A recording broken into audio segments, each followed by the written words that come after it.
Spinoza belonged to the community of Jews from Spain and Portugal who had fled the Inquisition. Educated in the Orthodox Jewish manner, he also studied Latin and the works of René Descartes, Thomas Hobbes, and other writers of the period, and also had a thorough grounding in scholastic theology and philosophy. His independence of thought led to his excommunication from the Jewish group in 1656. At about that time, he abandoned the Hebrew form of his name, Baruch, for the Latin form, Benedict. Until about 1660, Spinoza lived in Amsterdam. He was a lens grinder of great skill, but this activity is probably more related to his scientific interest than to any economic necessity. With his needs largely provided for by a series of grants and pensions, he lived modestly, devoting much of his time to the development of his philosophy. Spinoza became known in spite of his retiring mode of life. He had a wide correspondence and was visited by other philosophers. In 1673, he was offered a professorship at Heidelberg, but he elected to retain his peaceful life and especially his independence of thought. He died of tuberculosis, apparently by his inhaling glass dust from lens grinding. Spinoza influenced German idealism. During his lifetime and for a period afterward, however, his pantheism was regarded, which is one reason why most of his writing was published after his death. Spinoza lived during the time of Descartes and Hobbes, and his teachings are often seen as a blend between the two philosophers. Spinoza agrees and disagrees with both Hobbes and Descartes on topics making his philosophical thoughts very unique. Spinoza and Hobbes share their negativity towards popular religion and the belief that an individual will operate in their own self-interest. Spinoza disagreed with Descartes that a God is a distinct substance, but agreed that the contents of reality come in two kinds, modes of extension and modes of thought. Spinoza was a rationalist and founded a new form of thought known as Spinozaism, which basically dealt with God and what we think of him. This new thought was a blend of both Hobbes and Descartes' thoughts and beliefs.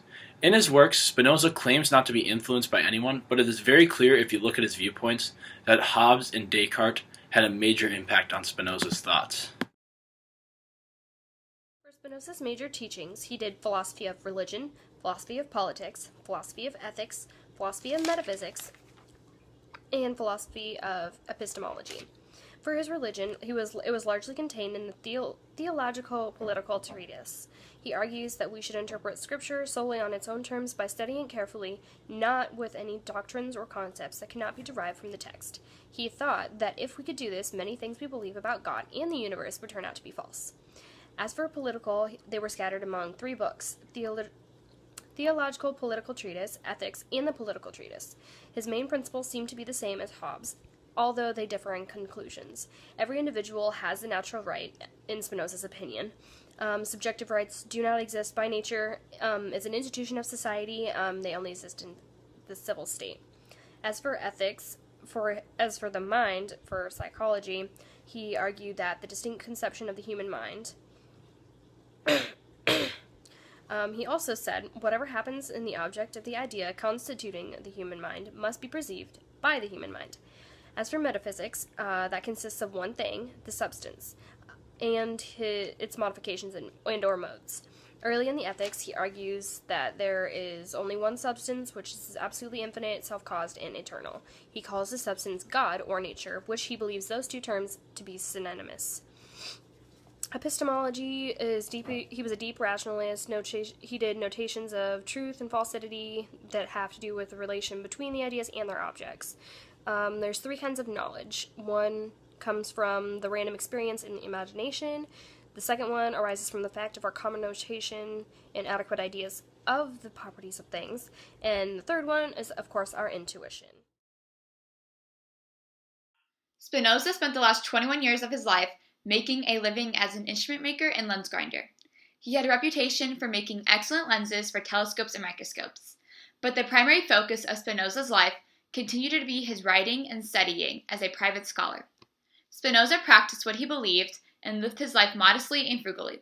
Practicing his philosophy of tolerance and benevolence, his life has been described as saint-like. In 1660 or 1661, he wrote his short treatise on God, man, and his well-being, and began to work on Descartes' Principles of Philosophy, as well as his work Ethics. Descartes' Principles was the only work published under his name. In 1670, Spinoza moved to The Hague and continued writing. He died in 1676 from either tuberculosis or cirrhosis at the age of 44. Spinoza had many great accomplishments throughout his life. His book, Tractatus Theologico Politicus, is one of the 3 books best representing the beliefs and ethics of the Dutch people. The other 2 are the Bible and Quran. Albert Einstein claims Spinoza as the philosopher who applied the most influence on his worldview. This is because Spinoza associated God and nature as Einstein did. Spinoza's popularity grew in the 18th and 19th century, when his thoughts influenced Goethe, Coleridge, and Hegel.